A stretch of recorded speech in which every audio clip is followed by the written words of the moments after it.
Tabora town was alive that morning, as it always was. The sound of roosters crowing blended with the distant calls of vendors arranging their stalls in the bustling marketplace.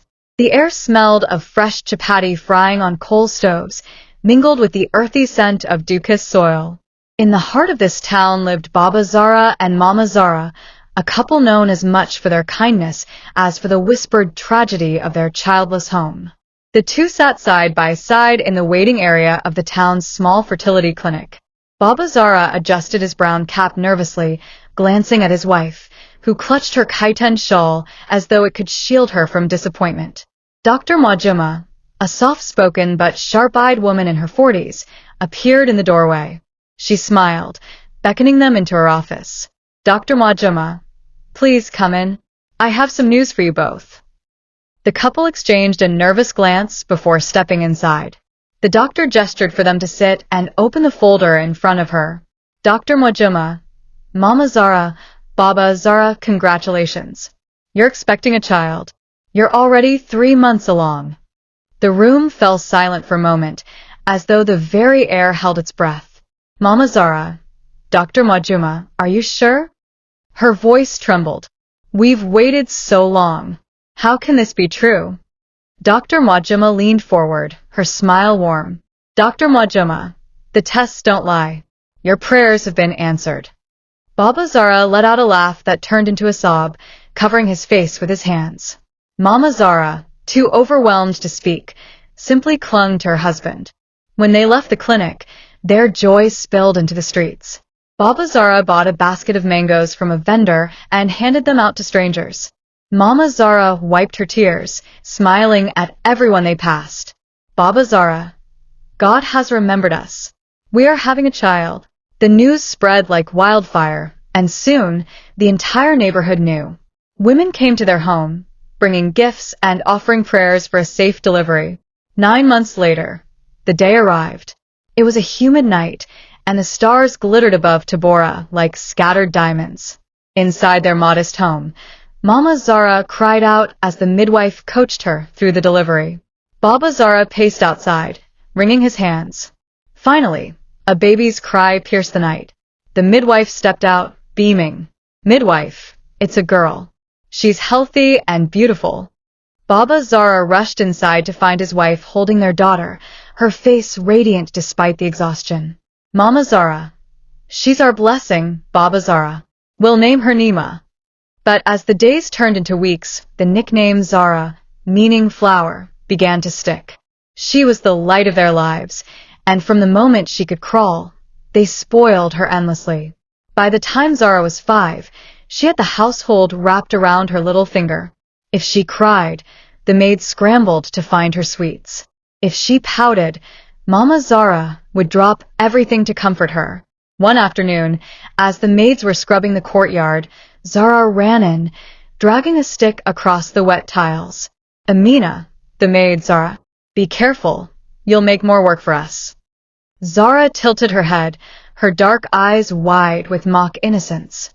Zara, Mama says you're here to work, so why are you complaining? Amina sighed, muttering under her breath as Zara skipped away.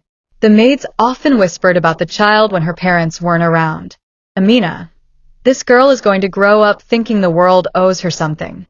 Saida, another maid, and whose fault is that? Baba and Mama Zara treat her like a queen. Indeed, Zara grew up knowing she was adored.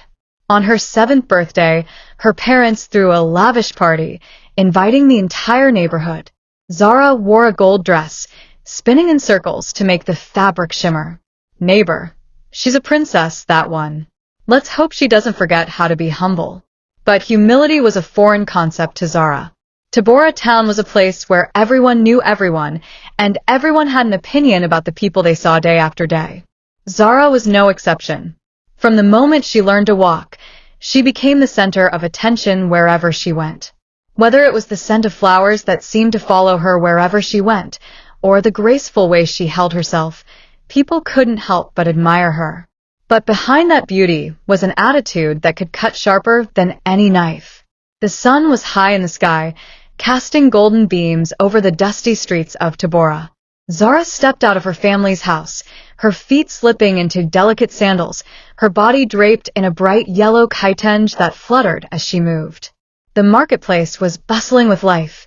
Vendors called out their wares, children darted between shoppers, and the smell of frying fish filled the air. But Zara wasn't looking for fish or vegetables.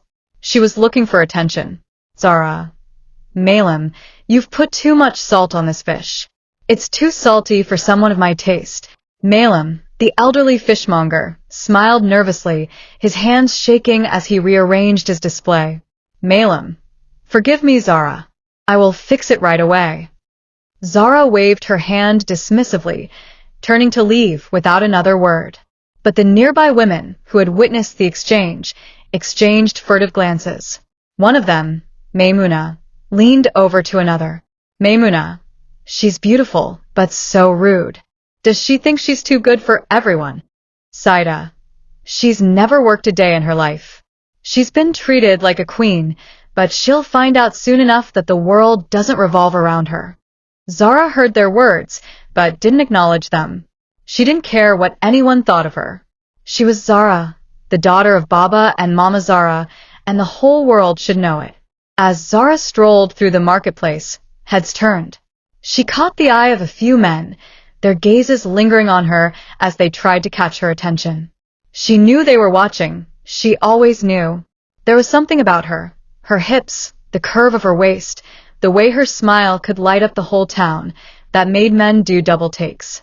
One young man, Hussein, approached her with a bundle of bananas. Hussein, Zara, I have the sweetest bananas from my farm. Please take them. A gift from me to you. Zara looked him up and down, her lips curling into a smile that could have melted steel. Zara, how much are they? Hussein flustered. For you, nothing. You're too special to pay. She raised an eyebrow. Zara, how convenient. I only take gifts from men who can afford to give me something truly valuable. Bananas are hardly enough. Hussein's face fell, but he tried to hide his disappointment.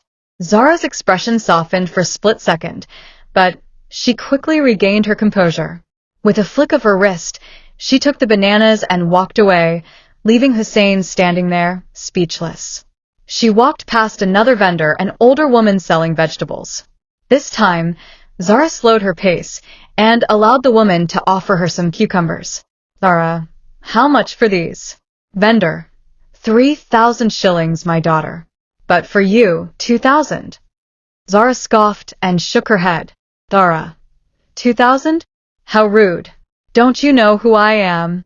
She turned her back, leaving the vendor staring after her in disbelief.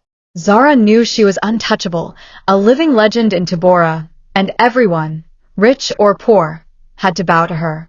That afternoon, Zara's world was turned upside down when she met Juma. It was at a wedding, a grand event by Tabora's standards, complete with the rhythmic beats of tarab music, colorful decorations hanging from every corner, and enough food to feed the entire town. Zara, of course, was the center of attention.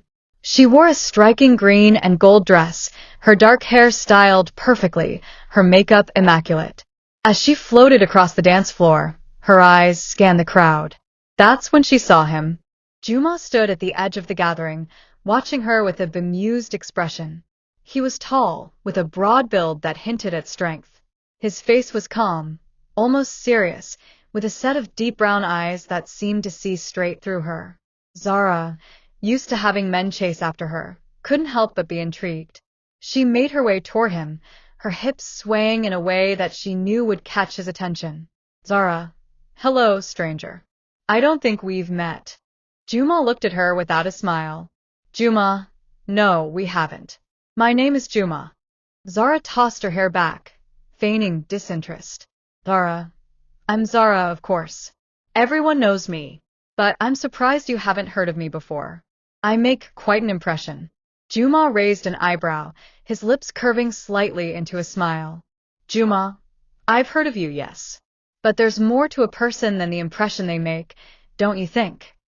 Zara was taken aback. No one had ever spoken to her like that. Men usually fawned over her, told her how beautiful she was, and lavished her with compliments. Juma, however, seemed indifferent. It piqued her interest. Zara, and what's that supposed to mean? Juma, it means that I'm not impressed by beauty alone. I look for something more, something deeper. Zara felt a flicker of irritation, but it was quickly replaced by something else. Challenge. Zara, teasing, oh? And what do you think you'll find if you decide to look? Juma met her gaze steadily, his eyes not giving away anything. Juma, I think I'll find someone who knows what it means to truly earn respect, not just demand it. Zara blinked, her eyes narrowing slightly. This was different. This was interesting. Zara, well, Juma, I'll just have to make sure you get to know me better. Let's see if you're right about me. And just like that, the playful challenge was set. Little did Zara know, Juma was about to turn her world upside down, but not in the way she expected. The days following the wedding felt like a blur to Zara. She could not stop thinking about Juma, his words echoing in her mind. I look for something deeper. She was used to men fawning over her, eager to shower her with compliments, gifts, and adoration. But Juma was different. He wasn't impressed by her beauty or her status. For the first time in her life, Zara found herself questioning her own self-worth beyond her appearance. But she was not one to back down from a challenge. A week after the wedding, Zara found herself walking to the town's bakery, her usual entourage of maids and friends trailing behind her. But today, for reasons she couldn't explain, she felt a peculiar pull to visit the bakery alone. The sun was beginning to set, casting a warm, golden hue across the town, and Zara felt an odd sense of anticipation. As she walked through the narrow streets of Tabora, the hum of life around her seemed distant. When she reached the bakery, she saw Juma standing near the counter, chatting with the baker. His calm demeanor, his easy smile, and the way he carried himself made Zara pause for a moment. He was different, and she couldn't quite understand why he had such an effect on her. With a deep breath, Zara walked in. Zara, well, look who's here. Juma turned to see her, his expression unreadable. For a moment, they just stood there, silently observing each other. Zara broke the silence, her voice laced with playful arrogance. Zara, so, you come to the bakery often? Or is this a special occasion? Juma's lips curled into a small, knowing smile. Juma, I come here when I want something real, something made with care. Zara raised an eyebrow, intrigued despite herself. Zara, something real? Are you implying that there's no care in the food I eat? Juma chuckled softly, shaking his head. Juma, not at all. But I wonder if you've ever truly tasted something that wasn't just sweetened to please you. The challenge in his words was unmistakable. Zara felt a small flicker of something inside her. Irritation, yes, but also curiosity. She wasn't used to being questioned like this. Zara, well, Juma, it seems you've mistaken me for someone who's always satisfied with the ordinary. I always get what I want. If I wanted a challenge, I'd have to look elsewhere. Juma's eyes darkened for a split second, and Zara knew she had struck a nerve. But instead of reacting, he simply shrugged. Juma, then I suppose you've never really had to work for anything you've gotten. Zara's expression hardened, and for the first time, she felt a slight sting in her chest. No one had ever dared to accuse her of not working for anything. Her whole life had been about being adored, pampered, and waited on hand and foot. Zara, I don't need to work for anything. My family has provided me with everything I could ever want. Juma looked at her with a quiet intensity. Juma, that's the problem, Zara. You don't understand what it means to truly work for something, to put in effort and dedication. One day, you'll find that beauty alone can't keep you warm at night. Zara felt a lump form in her throat. It was the first time anyone had ever said something like that to her. She was used to men fawning over her, but Juma was different. He wasn't intimidated by her beauty. In fact, it seemed like he was challenging her, daring her to prove herself. She didn't respond right away. Instead, she turned and walked out of the bakery, her mind racing. What did he mean by that? That beauty alone can't keep me warm? I have everything I need, everything I want. Who does he think he is, talking to me like that? But even as she fumed, a small, nagging thought kept poking at the back of her mind. Maybe Juma was right. Maybe there was more to life than just beauty and wealth. Maybe she needed to find out for herself. The following days were quiet, and Zara tried to push the encounter with Juma from her mind. But it was impossible to forget. She began to notice things she hadn't before. How the maids worked tirelessly to clean the house, how her mother spent hours preparing meals for the family, how her father worked long hours in the fields and the market. One afternoon, Mama Zara asked Zara to help prepare lunch for the family. It was a simple meal, a pot of beef soup, served with ugali and a side of greens. Mama Zara, Zara, my dear, please help me chop the onions and garlic. Zara hesitated, looking at the knife in her hand as though it were a foreign object. She had never cooked before. The maids had always done it, and Mama Zara had always ensured that Zara's life was one of luxury. Zara, but Mama, I don't know how to cook. I've never had to. Why can't one of the maids do it? Mama Zara smiled gently, her voice soft but firm. Mama Zara, Zara, one day, you'll need to know how. The time will come when you won't always have someone to do everything for you. Cooking for your family is something every woman should learn. It's a way to show love and care. Zara frowned but nodded, grabbing the knife. She awkwardly began chopping the onions, tears stinging her eyes from the sharpness of the blades. She had never felt so out of place in her own home. The preparation took longer than she expected, and the beef soup didn't turn out quite as she had imagined. But she did it. For the first time in her life, Zara felt a sense of accomplishment, not because of how she looked, but because she had done something for herself and for her family. It was a small task, but it was hers. That evening, as Zara sat down to eat with her parents, she found herself deep in thought. She glanced at her mother, who was eating quietly, and then at her father, who smiled at her over the table.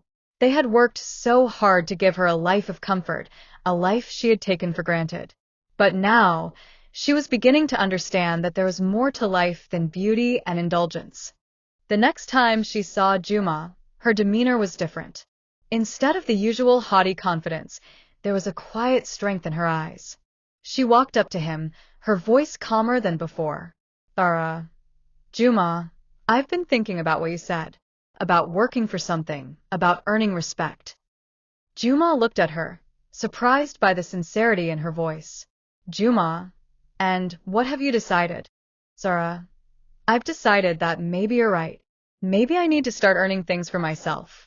Juma smiled, his eyes softening. Juma, that's the first step, Zara.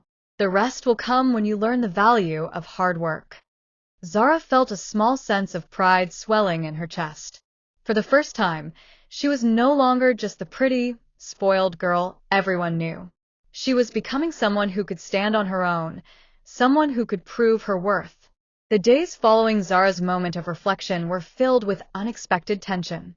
Though she had started to embrace the idea of hard work, she had no idea how quickly life was about to throw her into a test of her new resolve. The looming marriage rites with Juma, which she had been eagerly anticipating, were upon her, and everything was about to change. Zara was sitting with her parents one evening, the sounds of crickets and the faint hum of a distant Tarab song filling the warm night air. The table was set with tea and fresh bread, and Mama Zara poured her daughter a cup. Mama Zara, Zara, my dear, Juma's family will be coming over tomorrow to finalize the marriage rites. Are you ready? Zara, her fingers tracing the rim of her teacup, nodded absent-mindedly. Zara, of course, Mama. I've prepared for this day all my life. But there was a hint of nervousness in her voice that didn't escape Mama Zara's notice. It was the first time Zara hadn't seemed completely confident about something. Mama Zara, good. But there's one thing you should know. In Juma's family, there is a tradition, one that has been passed down for generations. It's part of the rites to seal the marriage. The bride must prepare a meal for the family. It's a sign of your love and commitment. Zara froze, the cup of tea suddenly feeling heavy in her hands. Cook for his family? Me? The thought made her feel both uneasy and incredulous. Zara, you mean I actually have to cook? I thought they would bring food, or that the maids would take care of it. Mama Zara chuckled softly, but there was a certain seriousness in her eyes. Mama Zahra? No, Zahra. This is your responsibility. It is your chance to show Juma and his family that you are capable. It's not just about food. It's about showing that you are part of their world now. Zara looked at her mother, unable to mask the panic in her eyes. She had never so much as lifted a spoon to stir a pot, let alone cook an entire meal. But this was expected of her. The pressure mounted. She swallowed hard, her throat dry. Zara, what do I do, Mama? I don't know how to cook. Mama Zara placed a hand on her daughter's arm, her touch warm and reassuring. Mama Zara, don't worry, my dear. You will learn. Start simple and let your love for Juma guide you. Zara sighed. She had no choice. It was time to grow up. The next morning, the house was buzzing with activity. The maids were busy cleaning, preparing the house for the arrival of Juma's family. The table was set, and Mama Zara instructed the maids to leave the kitchen for Zara's hands-on experience. Zara stood before the kitchen counter, staring down at the ingredients in front of her. A large pot of beef, vegetables, spices. Everything appeared to be in its rightful place. But it all felt foreign to her. She had never been involved in meal preparation, let alone been in charge of cooking for an entire family. The task seemed insurmountable, but she knew she had to prove herself. She picked up a knife with a sense of determination and began chopping the onions, but her hands trembled. The first onion was sliced unevenly, and she cursed under her breath.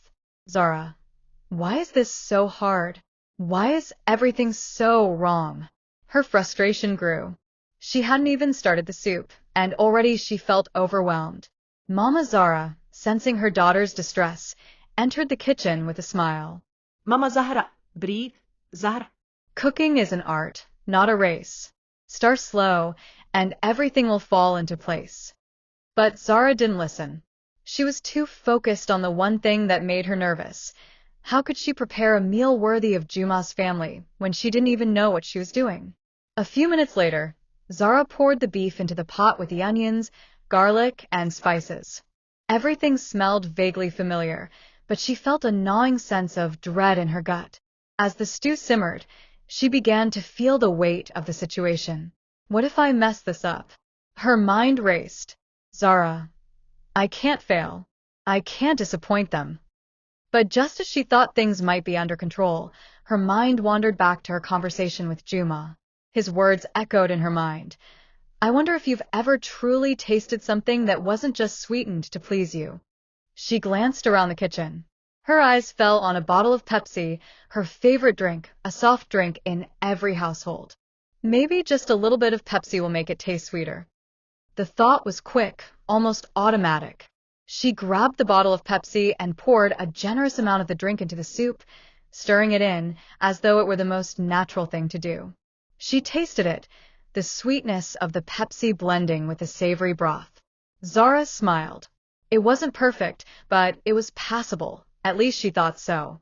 The sugar had masked any odd taste, and she felt a sudden surge of relief. She looked down at the pot of soup, her heart swelling with pride. She had done it. The time came, and Juma's family arrived at the house, looking every bit the picture of grace and dignity. Juma, as usual, was reserved but polite. He greeted Zara's parents, and then his eyes found Zara.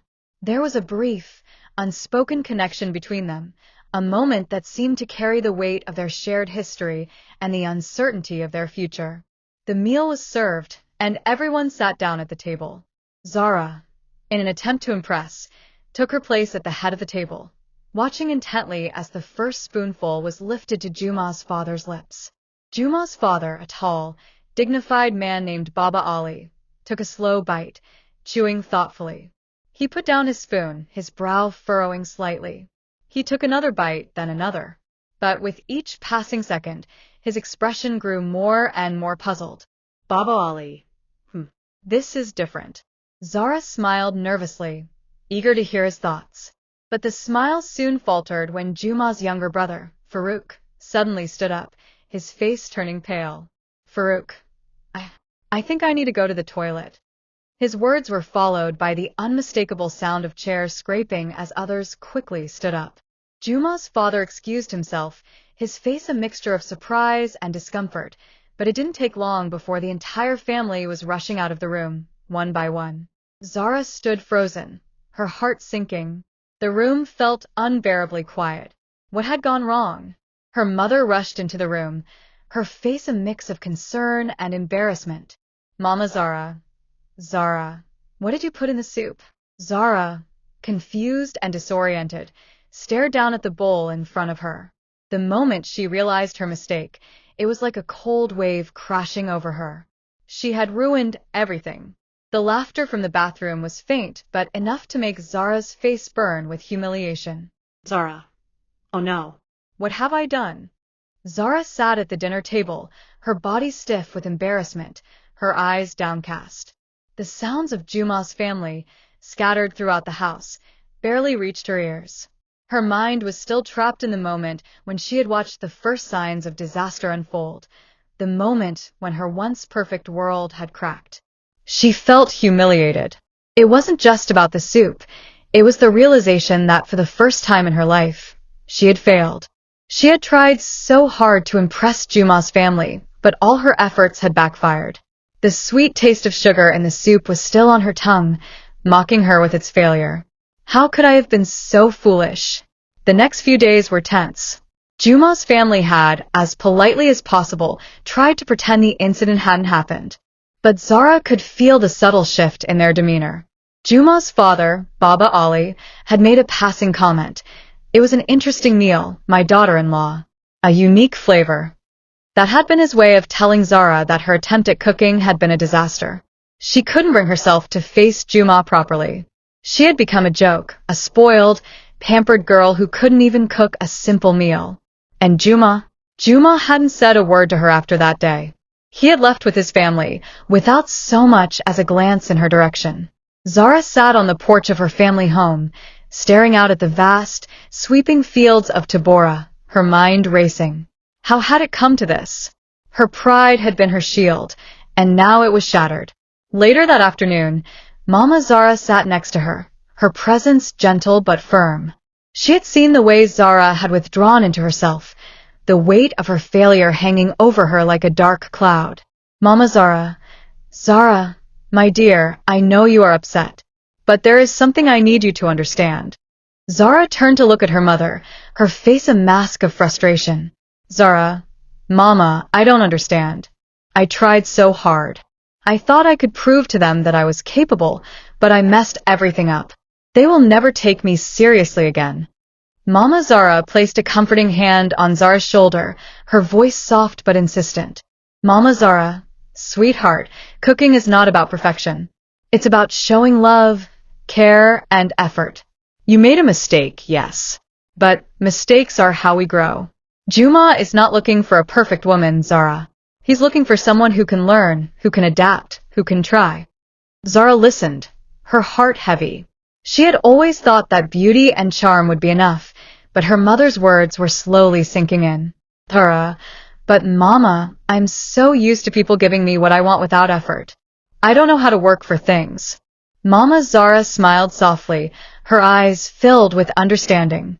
Mama Zara, that's the lesson you need to learn, Zara. Life is not about what is given to you.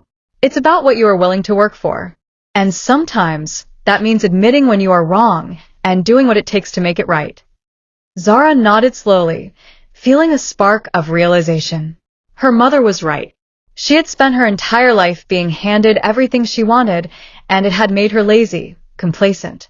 But now, for the first time, she was learning that real success required hard work, humility, and resilience. The next few days were filled with a quiet determination. Zara began to spend more time in the kitchen, practicing her cooking. She didn't have the luxury of calling in a maid to do everything for her anymore. The process was slow, and at times, it felt like a punishment. Chopping vegetables, stirring pots, measuring spices. Each task felt like an insurmountable mountain to climb.